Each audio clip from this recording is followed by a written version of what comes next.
සෙව්වන් දියකට පෙම්බැන්දා ආශා දහසක් රස වින්දා. කවුද? උඹයි මමයි නෑ නාමල් ඇතුළු පොට්ටුවේ පෞගේ කාලේ මම වීඩියෝ එකක් දැක්කා පාර්ලිමේන්තුවේ. අර බති අත චාමර අර බඩ හරිද මොනවා කාලා මහත්තලා දන්නේ බං ඔච්චර සෙව්වන් දියාගේ අතක් නෑ. එතකොට අර සින්දු කියන්නේ දයාසිරි ජයසේකර සෙව්වන් දියාගේ අතක් නෑ. එතකොට අර රොටියා උන් ඔක්කොම මට මතක නෑ ලිස්ට් එකක් ඉන්න හරිද මේ ගම්මන් පිළයා උන් ඔක්කොම සෙව්වන් දී නෑලු සෙව්වන් දී අල්ලන්න නාමලයා අධිකරණයේ හැවදී මිනී මරණවලු මාලිමාව ජනාධිපති මේ මාලිමාව දින්නාට පස්සේ අරුණ මහත්මයා ජනාධිපති වුණාට පස්සේ මාලිමාවෙන් අධිකරණයට ඇවිල්ලා හැබැයි අපේ තාත්තා පොළොවරිනා මං අද්දගදින්නවා තාත්තා දෙකේ ගහගන්නේ දේශපාලනේ කතාවනේ මේ මං කබිසු දනේ ඒව කරලා දන්නවා මහත්තයා ඒ කාගේ අර උගලක් මොකක් හරි එකක් ගිලවද කොහෙද නේත් කියලා මේමනේ රටට වෙලා තියෙන්නේ මං කයි ඔයිට කලින් වෙලා නැද්ද ඔයාගේ රටට බලන්න ඕන දේශපාලනේ කතා කරන්න ගියාම මං සද්ද රැඳි මං ඉනා වෙනවා ඉතින් කියලා මගේ යාළුවට යකෝ දෙකන බඩිනවා. ඉතින් ඒ වගේ මේ ගොඩාක් අය ආණ්ඩුව ආවට පස්සේ මේ කියනවා සෙව්වන්දි රටින් පන්නලා සෙව්වන්දි ආවේ දැන් සාමාන්‍යයෙන් බලන්න රටේ පාතාලේ කරන ගොඩක් රන් කරන අය ඩුබයි වල තමයි ඉන්නේ. ඩුබයි වල. එතකොට දැන් මේ කිව දාලා තිබ්බ කොහෙටද? නේපාල්. නේපාලේ උ මෙහෙ ඇවිදින් වලන් හොදනවා. අපේ රටේ පාතාලේ කරලා උන්ගේ කණ්ඩවත් නැති රටකට හැංගෙන්න ගිහින් තියෙන වෙන මොකටවත් නෙවෙයි. ඇයි නේපාලේ ගියාම හිතන්නේ නැහනේ. නේපාලියෝ මෙව්වල යවිදින් මේක මේ වැඩ කරනවා. අපිත් එක තරගෙට. අනේ මං ඒක තමයි කියන්නේ. ඔය මොනවාද? ඔය අරුන් කරපුවා. නාමලයා ඇතුළු ඔය මහින්ද මහත්තයාගේ මහින්ද මහත්තයා නැදින් දැන් බෑ අනේ මන් දන්නේ මට නම් මේ බනින්නවත් හිතෙන්නේ නැහැ දැක්කහම. දැන් බෑ. ඒ වුණාට ඉතින් බලය අතාරින්නේ නෑනේ. බහිරවයා වගේ බදාගෙන ඉන්නෝනේ. බහිරවයා නිදානේ බදාගත්තා වගේ ලංකාව බදාගෙන ඉන්නවා. ඉතින් ඔය වෙන දෙයක් නෙමෙයි. ඉතින් ඔය පුතාලට නතයිති අරන් දෙන්න නෙවෙයි හදන්නේ. අන්න නියම තාත්තලා. ආයි මොකුත් නෑ නම පාන්නේ. වැඩේ කරන්න තනන්නේ. ඉතින් නාමලයා කයිවාරු ගහනවා ඇවිල්ලා නේද මීඩියා එකට කැතේ බෑ. මං අහන්න අකමැතිම කටහඬන්නේ ඕකගේ. මට පුදුම මෝසල ගතියක් ඕකගේ පේන්නේ. ඇවිල්ලා පහුගිය කාලෙම කියනවා සෙව්වන් දියාගේ අතක් නේද. ඒක මේ හංගලා තියෙන උන් තමයි යෝම කරලා තියෙන්නේ වෙන කවුරුත් නෙමෙයි. උන්ගේ බලය පවතින කාලේ මුන් පාවිච්චි කරපු හිට්ටෝ තමයි ඔය. අර ලස්සන කතාවක් ඩෑන් ප්‍රියසාද් බැරුණාට පස්සේ පෝස්ට් එකක් දැක්කා මම. රාජපක්ෂලගේ කොණ්ඩම් එක. අන්න ඒ වගේ තමයි. උන්ගේ බලේ ඉන්නකොට තියන් හිටපු හිට්ටෝ. මුන් ඔක්කොම දැන් පුළුවන් රටවල සීසීකඩ දැම්මා. අනිත් ඒව මරලා දැම්මා. ඒක තමයි කරේ. දැන් ඒ සාක්ෂි එළියටයි කියලා හිතන්නේ නැහනේ. දැන් බලන්න අර මාපේ මුස්ලිම් සහෝදරයා තාජුදීන් කරපු අපරාධේ. පුදුම අපරාධයක් නේ. ඉතින් මේ මහ පොළවේ මුන්ට තාමත් බත් කන්න හරියන එක තමයි මේ මට තියෙන පුදුම. ඇත්තමයි. උන් මැරෙන්න ඕනේ. මේ හිරගවල් වල විඳෝලා මැරෙන්න ඕනේ. ඔව් සබාදහම ඇත්තන. මැරුණාට පස්සේ ඉතින් උන් අය යම රජුරෝ ළඟට ගිහින් යමයක මූණ දිහා බලන් හිටගලා අපිට පේන්නේ නෑනේ බං. මොකද අපිත් යන්නේ උගේ පස්සෙන් අපායට වෙන කොරණ හපන්කම බලන් දෙන දඬුවම්. මේ මහ පොළවේ අපේ යස් ඉදිරි පිට ඔවුන් විඳවන්න ඕනේ.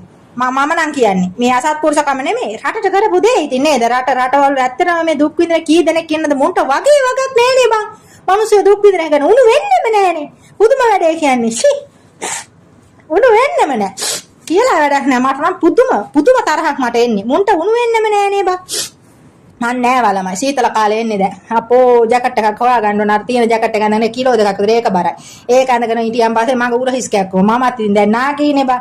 මට වෙලා තියෙන දේ. කසාදයක් බැන්දොත් එහෙම ඒකට තෙල් බෙහෙත් අරගෙන ඇඳට බඩ ගන්න වෙන්නේ. වෙන මොකක්වත් නෑ. ඒකට වෙන එළි වෙනකන් තෙල් ගගා මගේ අතුල්ලන්න. ඒ තරමට ලෙඩ මට. හරිද?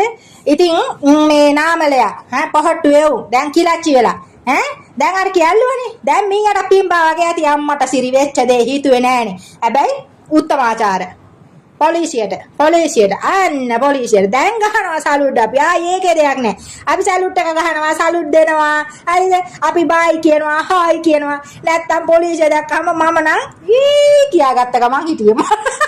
දැන් නෑ අපි ආදරෙයි. ඒ ආදරේ ලොකුවටම පෙන්වන්නේ.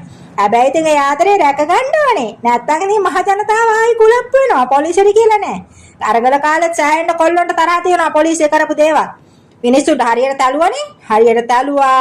හරියට වද දුන්නා පොලිසියෙන්. අරගල කාලේ මතකද ඔබලට? ඉතින් ඒවා කොල්ලොන්ගේ හිතේ තියෙනවා. කොල්ලෝ කෙල්ලොන්ගේ හිතේ. තලලා තිබ්බනේ මේ පිටවල වල පතුරු යනකම්. ඉතින් ඒ නිසා දැන් නීතිය හොඳ පැත්තට යනවනේ. දැන් මේ බඩුකාරයෝ ටික. බඩුකාරයෝ මම ඕන්ට කියන්නේ බඩුකාරයෝ. හරිද? සෙව්වන්දී ඤ ගගා හිටියා බඩුකාරයෝ පාර්ලිමේන්තුවල. දැන් බලන්න තිය ජුන්ඩා සත තියාගෙන අප්පච්චියේ ඇල්ලුවනේ යකෝ අර කී කියලා.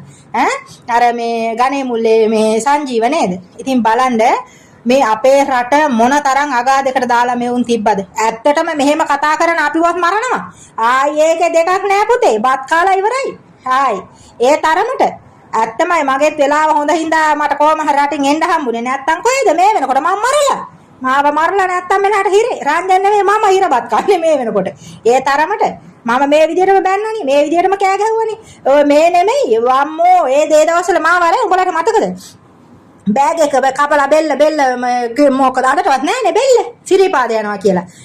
අර උතුම් බුදුරජාණන්සේගේ ධර්මයේ මේ පගාවට තියලා අම්මට බොරු කියලා ගියා. සිරිපාදේ වඳින්න කියලා ගිහින් රූම් අන්තිමට බෙල්ල නැතුව මේ ඒ සිද්ධියට මට පනාකොට කැම්ප් එකේ ආමියගේ මේ එක්කෙනෙක් මේ එකෙක් කිව්වනේ මට. ඊයේ පෙරේදාර මරණම් කියලා ප්‍රසිද්ධිය දාලා තිබ්බේ මාව. අන්න ඒ වගේ කමෙන්ට් එකක් TikTok එකේ දැම්මා. ඌ දැම්මා මේ දැනගෙන හිල්පිය තෝවත් කපලා බෑග් එක දාලා මේ මේවා කරනවා කියලා බෑග් එක දානවා කියලා. ඔව් මේ ඊට පස්සේ ඒකට මම හැබැයි කොක් කෑද්දා මම ගියා පනාගොඩ කැම්ප් එකට ගියා මම. ගියාට හැංගිලා. ආගියතක් නැහැ. ඌ ඒකේ තමයි ඒකට අනියුක්තව තමයි රාජකාරී කරන්නේ. ඉතින් ඒ වගේ මේ බලපුලුවන්කාරකම අර තවත් ඔය කාක්කෝ ඇවිල්ලා අපිට බනින්නේ ඒකනේ. තවත් ඔය මේකේ බනින්නේ උන් පොහොට්ටු ඔය උන් ඉන්නවනේ. ඇවිල්ලා. ඉතින් අර මුන්ව මරන්න කියලා අර අපිත් එක්ක තරහයි ඇත්ත කතා කරන්න. දැන් සෙව්වන්දී ඇල්ලුවා. ඔය දැන් කෙහෙල් බද්දර පාද්මේගේ තොරතුරු අනුවනේ ඇල්ලුවා කියන්නේ. ඉතින් ළමයි ඕගොල්ලෝ රටවල් වල ඉන්නේ තොරතුරු තියෙනවා නම් එහෙම දන්න අය දෙන්න තොරතුරු. බය වෙන්න එපා. නීතිය හොඳයි. නීතියේ තියෙන අපි නීතියට සපෝට් කරමු. හරිද? අපේ රට සුද්ධ කරගන්න ඕනේ. අපේ රටට අපි යන්න ඕනේ. නාකි වෙලා හිඟා කණ්ඩවත් යකෝ යන්නේ ද ලංකාවට තමයි. හිඟා කණ්ඩවත්. ආපෝ මන්න නාකි වෙලාවත් යන්න මේ කල්පනාව තවත් බෑ. යන්න ඕනේ. හරිද? ඒක නිසා මේ අපේ රට අපිට ඕනේ. අපේ රට විනාශ කරලා තියෙන්නේ. ඒ විනාශය ගැන ඒක අඩියම තමයි තියලා තියෙන්නේ. ඒක මාර දෙයක්. මේ උඩින් බැලුවට ඒක පේන්නේ නැහැ. මේ දේවල් එළියට බලන්න කුඩු අයිස් කියන්නේ ඒක වැඩක් නැහැ කතා කළා මම රෙස්පෙක්ට් කරනවා එකෙන්ම අපේ කොල්ලෝ කෙල්ලෝ ආද්‍රව්‍ය වලට ඇබ්බැහි වෙන්නේ නැතුව රටවල් වල හරි ඇවිල්ලා උන්ගේ ගේම් එක ගහන කොල්ලොන්ට හදවතින්ම අල්හම්දුලිල්ලා ඉන්ෂාඅල්ලා උඹලට හරියනවා. හරිද? එච්චර විනාශයක් අපේ රටට කරලා තිබ්බා මහින්දලගේ ආණ්ඩුව. දැන් ඔය නාමලයා ඕකගේ හොම්බ තලන්න මට නෑනේ. ඕකගේ හොම්බ තලලා හිරේ ගියත් මට සන්තෝසයි. කියවන වැවදින් පේනව නේද? ඔරන් හොටා වගේ ඉඳගෙන. ඇවිල්ලා කයිවාරු ගහනවා. ඒක අනිකන් මොකවත් නෑ පීනු ගාපු වදෙන් ආපු මේ කෙහෙල් මල වගේ. ඕන් කරපු දේවල් තාත්තගේ බලේ අරගෙන ඉතින් උන්ගේ වයසේ ඊලන්දාරින්ට දුන්නේ නෑනේ කිසි සැපක්. වටේ ඉන්න හෙන්ජයියොන්ට දුන්නා. දාන්තිමේ රුන් මරලා දැම්මා දැක්කනේ. දැන් ඔය තාජුජීන් සහෝදරයා මේ හොඳම බෙස්ට් ෆ්‍රෙන්ඩ් කෙනෙක් නුනේ. එතකොට ඩෑන් ගම්බෙලා රෙද්ද පල්ලෙම හිටියේ. අන්තිමට මොකද වුනේ? ඔය කේල් බද්දර පද්මලා වුණා පැනලා හිටවින්ද රට. දැන් අර ඩුබයි වලින් අලලලුවන් අර මේ මොකද මේ බස් මොකද කාලු කියලා බස් ලලිත් නේද? හම්මී මන් දන්නේ මේ නං බං අයියෝ අලලලු. ඉතින් ඒවට සන්තෝෂ වෙන්න. ඒවට සපෝට් කරන්න. ඒවට හොඳයි කියන්න කමෙන්ට් කරන්න. ඒවා කතා කරන්න. මම වගේ පොඩ්ඩ හරි කතා කරන්න. අදාළ සමාජයට දාන්න අපි සන්තෝෂයි මේ කරන දේවල් ගැන. එතකොට තවත් පොලිසිය ආණ්ඩුව තව දිරිමත් වෙනවා. එතකොට අපිට රටක් හදලා දෙයි. හරිද? මේ අපි කවදා හරි අපේ රටේ ජීවිතයක් ගොඩනගා ගන්න අපි උත්සාහ කරනවා. අපිට බැරි වුණත් නේ පස්සෙන් එන මේ උන්ට හරි මේ රට ඉතුරු වෙන්න ඕන කියන හැඟීමෙන් මේවා කතා කරලා මේවට සපෝට් කරපළ. නැවත නම් ඔය නාමලේලට අරුන්ට මෙන්ට කඩේ යන චූටි ඔය පොඩි පිරිසක් ඉන්නේ.